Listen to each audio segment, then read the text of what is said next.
From Washington, D.C., this is the Muslim News on Muslim Network TV. Assalamu alaikum, I'm Hena Zuberi. First, the headlines. Second January 6th hearing held today. Majority of American Muslims support tighter gun control laws. Biden criticizes Exxon amid record gas prices. Over 800 mosques attacked in Germany since 2014, say rights group. Indian state bulldozes Muslim homes after protest over Islamophobic remarks. Muslim podcast becomes a weekly comfort for women around the world. And our top story tonight. The second hearing of the panel investigating last year's January 6th attack on the U.S. Capitol by supporters of former President Donald Trump was held today. NPR reports the committee investigating the riot will try to prove that Trump knew that he lost the election but continued to push false claims about fraud anyways. During the first hearing last Thursday, former Attorney General Bill Barr told the committee Trump immediately claimed that there was major fraud underway on election night. Barr said this was before there was actually any potential of looking at evidence. Barr's testimony adds to the committee's argument that Trump was already laying the groundwork for his unfounded claim that the election was stolen from him. Representative Jamie Raskin, a member of the panel, said that the committee can prove any reasonable, open-minded person that Donald Trump absolutely knew he lost the 2020 election. U.S. President Joe Biden issued a stern warning to the American people on Friday, saying those responsible for January 6, 2021 attack on the U.S. Capitol remain at work. He said democracy itself is at stake and must be protected. His comments came a day after a special panel investigating the January 6th insurrection held its first public hearing. The House of Representatives Special Committee placed blame for the insurrection squarely on the shoulders of former President Donald Trump. Representative Benny Thompson, chairman of the panel, called the riot an attempted coup and a brazen attempt to overthrow the government.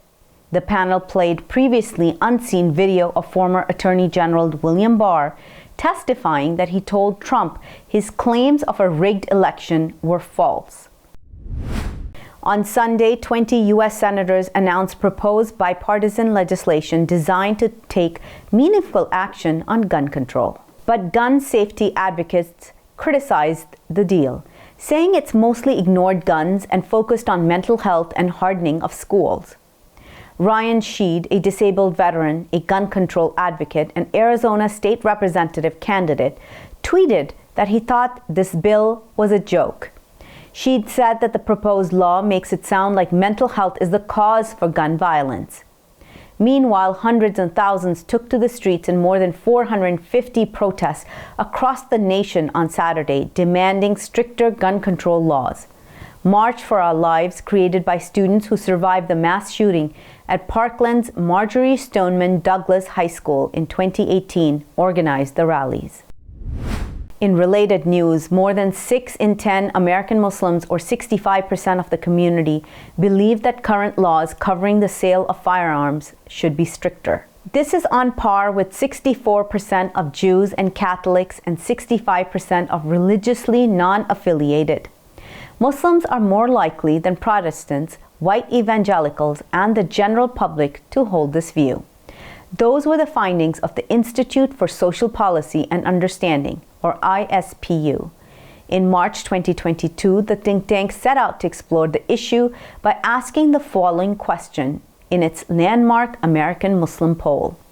The survey found that Muslim men and women are equally likely to believe that gun laws should be stricter.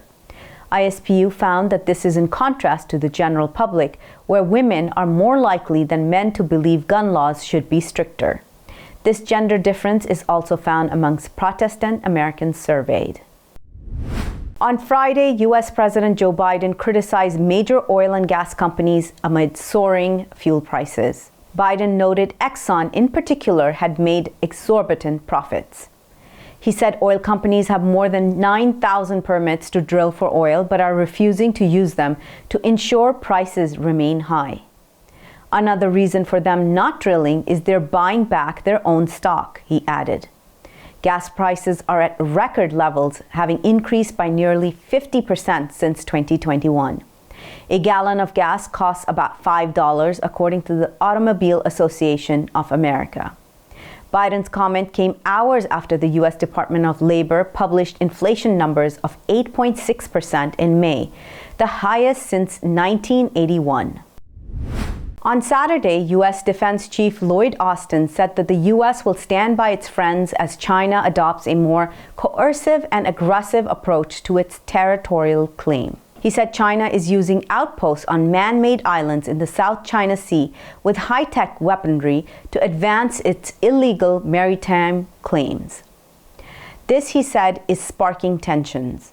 He added Beijing continues to harden its position along its shared border with India. Austin said Indo-Pacific countries shouldn't face political intimidation, economic coercion, or harassment by maritime militia. He also commented on Beijing's tension with Taiwan, saying the U.S. remains firmly committed to the long-standing One China policy. China considers Taiwan a breakaway province, but Taipei has sought independence since 1949.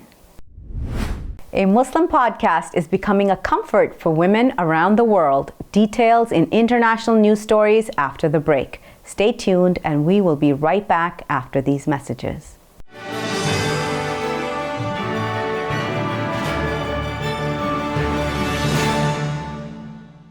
If I could be you, and you could be me for just 1 hour. If we could find a way to get inside each other's minds. Walk a mile in my shoes. Walk a mile in my shoes. Well, before you abuse, criticize, and accuse. Walk a mile in my shoes. There are 16 million children struggling with hunger in America.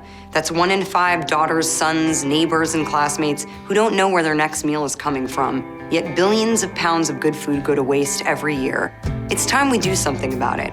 Feeding America is a nationwide network of food banks that helps provide meals to millions of kids and families in need. Visit feedingamerica.org to help them feed even more. Together, we can solve hunger. Together, we're feeding America. Despite the development of a COVID-19 vaccine, millions around the world will not have access. We need a vaccine that's free and available to everyone, everywhere. It's time for a people's vaccine. Billboards are popping up all over the country with an... Our neighbors don't realize that Muslims are absolutely opposed to ISIS.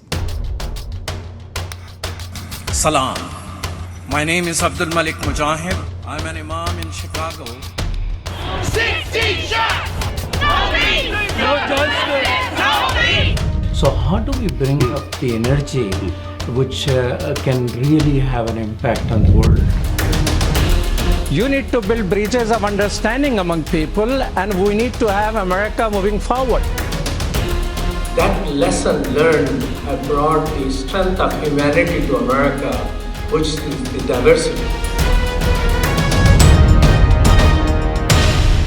Mujahid Talks, only on Muslim Network TV.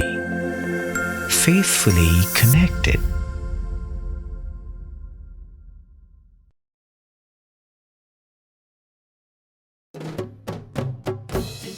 Assalamu alaikum! Open up your eyes. Assalamu alaikum everyone, it's your brother Zain Bika from South Africa. One of the first educational programs ever produced for Muslim children was the ever popular Adem's World series. The colorful and comical Muslim puppets stole the heart of a generation. Sound Vision will be releasing brand new episodes of Adem's World with the launch of a Adem's World app. Subscribers will enjoy new Adem's World episodes as they are released, as well as all the classic episodes of Adem's World. So visit adamsworldapp.com now to learn more, subscribe, and enjoy new adventures of Adem and his friends. And let's keep helping tomorrow's Muslims today. Assalamu alaikum. It's Adem's World. Believe me, there's a lot to see. Bismillah. Let's explore. To stop this genocide, we need your help.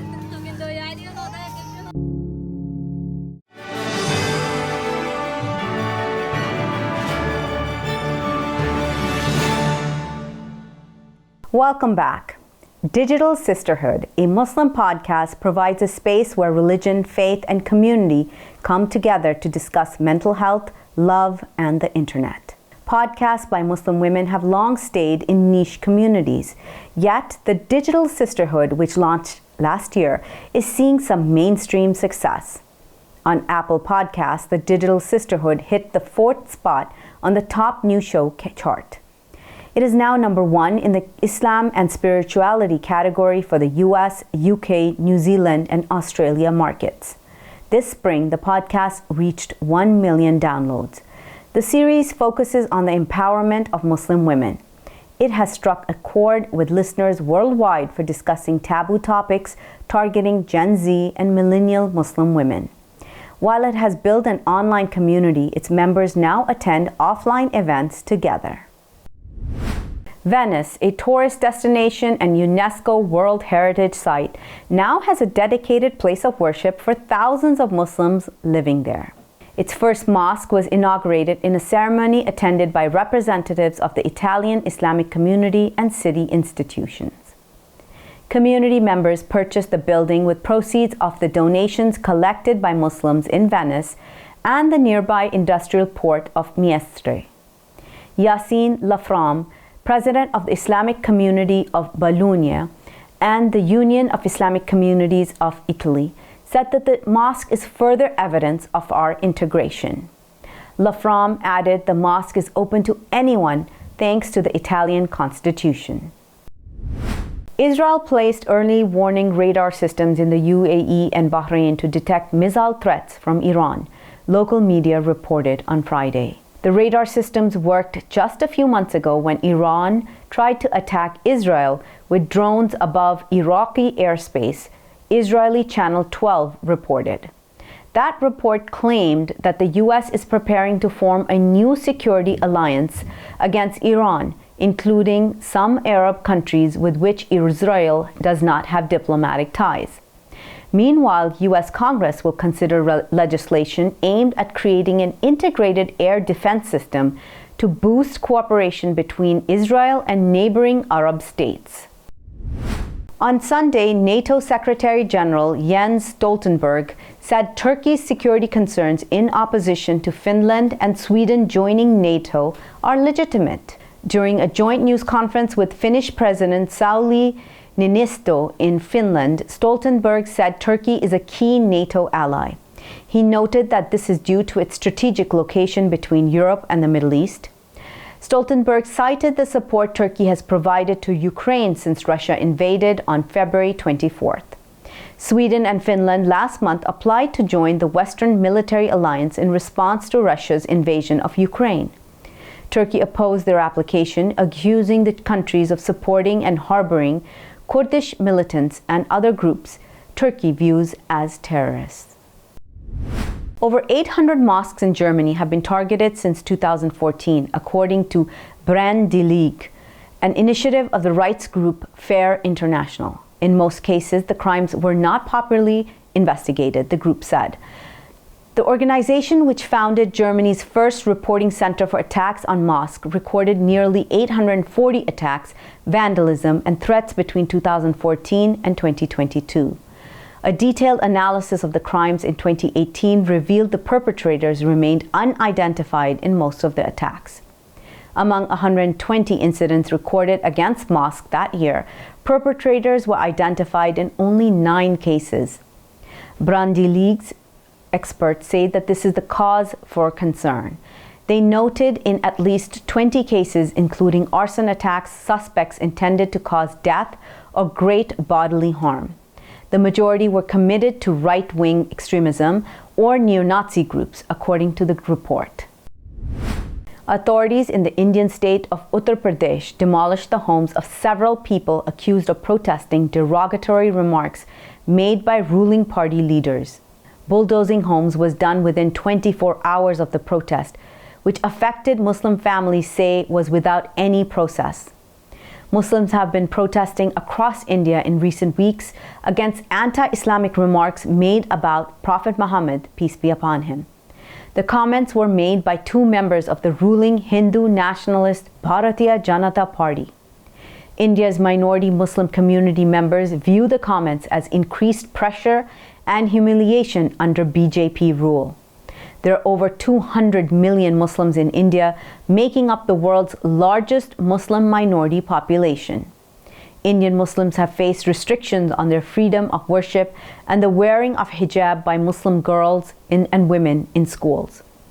The BJP recently suspended its spokesperson, Nupur Sharma, and expelled another leader, Naveen Kumar Jindal, for derogatory comments against Muslims. It has caused a diplomatic row with several Muslim countries. Coming up next after the break is our in-depth analysis segment, so stay tuned and we'll be right back after these messages.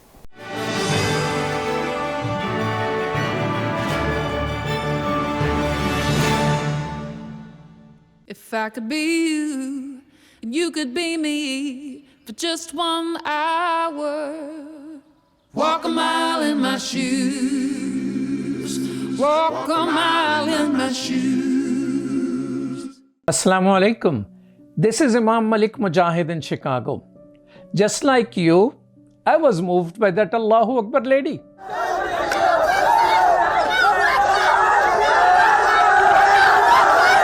She stood her ground, fearful of none, for her hijab and for her education. Sisters and brothers, Indian Muslims are facing a genocide. India does not care for Muslim protesting, but it does care for the world opinion. Therefore, we must push the United Nations. The UN has a responsibility to protect. They must prevent genocide. Please sign this UN petition now. Get others to sign. It will help. Trust me, it will help. We need 1 million signatures, brothers and sisters. Please sign now.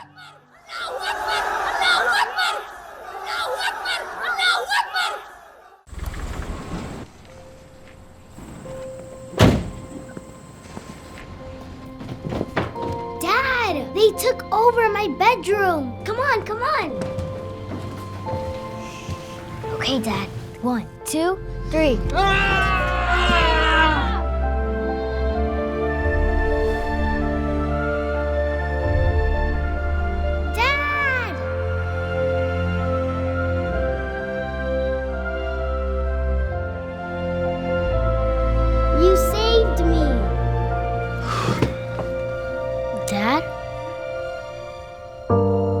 Are you okay? I'm fine, dear.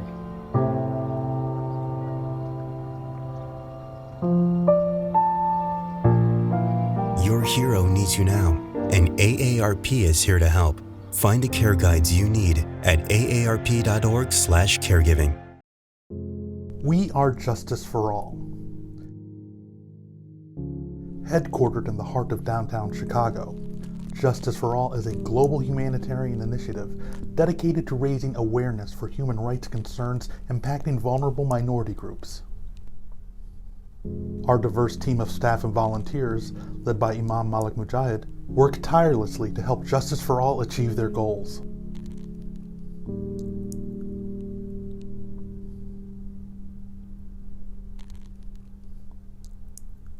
We promote policies that protect religious freedom, address the root causes of mass displacement, and recognize the plight of refugees and forced migrants. Together, we can continue to stand up for justice. Justice for all.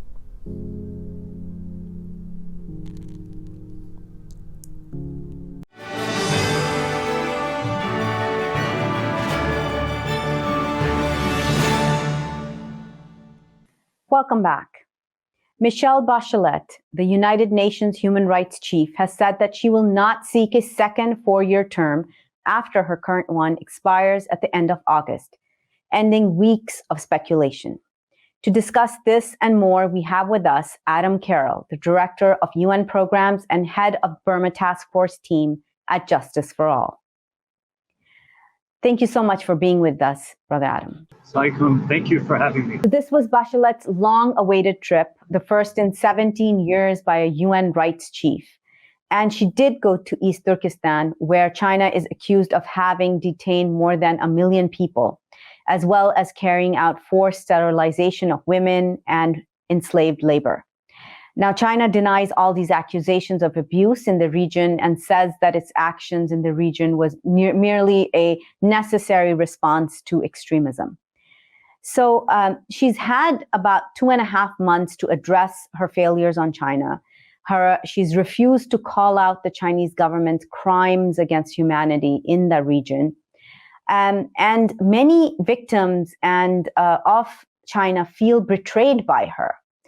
What is your reaction to her announcement?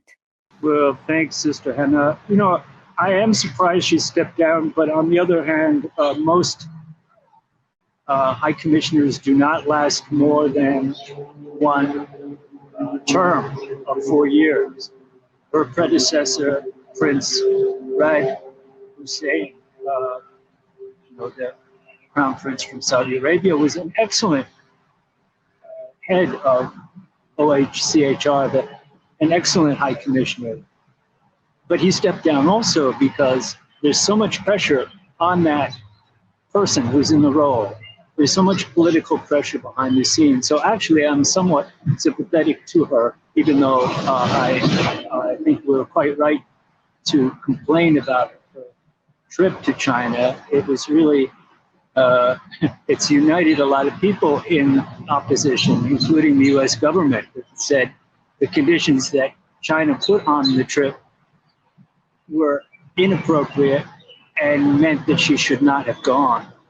I do remember, though, a number of years ago when Kofi Annan was really roundly criticized before his report came out on the Rohingya genocide. And when it came out, it actually was pretty good. Not that it's been implemented in the years since, but it actually was not bad. So I would like to see Michelle Bachelet's report, which, as you know, has been delayed since December, at least.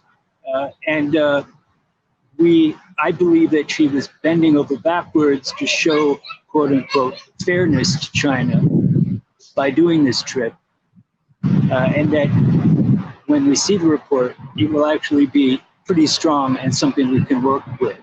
But the proof is in the pudding, and we want to see the report. Definitely. This is Amnesty International chief said that this will be a part of her legacy, that she did not stand up to political pressure from China.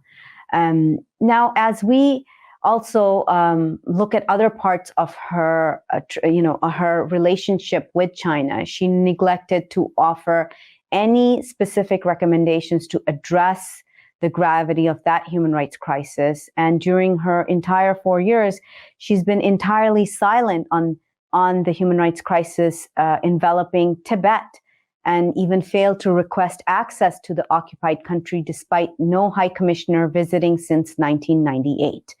So what has her record been on issues that you work on? Michelle Bachelet has spoken out on a whole wide range of issues. I mean, just in her recent speech, her announcement, she spoke about the Palestinian journalist who was killed by Israel.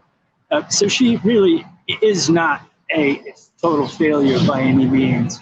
And I think it's just very typical of activists to pile on, unfortunately, without a concern for fairness. And I'm not saying that you're doing that, but I think that sometimes we want someone to blame. It's harder to blame the whole UN system, which is truly failing so many people, including the Uyghur most clearly, but has not really solved anything for the Rohingya or the people of India or so many other places. So it's understandable to be frustrated, but I think also we shouldn't be scapegoating anyone. So with Michelle Bachelet, I think if she a sort of balanced assessment will find that she's not particularly a good High Commissioner, and it is time for a new one. I just hope it's a better one and not a worse one. Again, she had the backing of Secretary General Guterres, who came into office with the reputation that he was good on human rights. But again, he has not been particularly risk-taking. And there is some criticism behind the scenes, but Michelle Bachelet, instead of being an advocate, she instead stayed a diplomat. And that's a different role. There are plenty of diplomats kicking the can down the road at the UN, and they're doing their part. But we needed an advocate for the Uyghur, and we didn't get it with her. So, as you look across the global spectrum, would you be able to identify one or two people that you think would make the next excellent UN human rights chief? That's a good question. And I wonder, to throw it back to you, who do you think? I mean, who has the positioning as well as the integrity? You know, is there somebody who's part of the elders? You know, the group of elders, which used to be led by Desmond Tutu and had a number of older moral authorities. I would say look there. There's a Yemeni woman, maybe you recall her name, and there's this number of others that I think that would be a good source of candidates. Well, thank you so much for your time and for your input on this this development, and we look forward to having you back on. Just to say that I appreciate that 280 groups signed a letter calling for her resignation. It is certainly an indication that she lost the trust of so many Tibetan, Uyghur, and other activists. And probably these groups will take credit for her stepping down. I don't know if that's truly the reason, but it's got to be part of the reason that she had painted herself into a corner. It will be, I really want to see how the report is when it comes out. And so I hope we can follow up at that time, hopefully very soon. Yes, we all look forward to the release of that report. Thank you once again. Thank you. That's all from our Washington studios tonight. Thank you for tuning in. You can find previous episodes and more on our YouTube or Facebook. For more content, keep watching Muslim Network TV or visit muslimnetwork.tv. Assalamu alaikum and good night.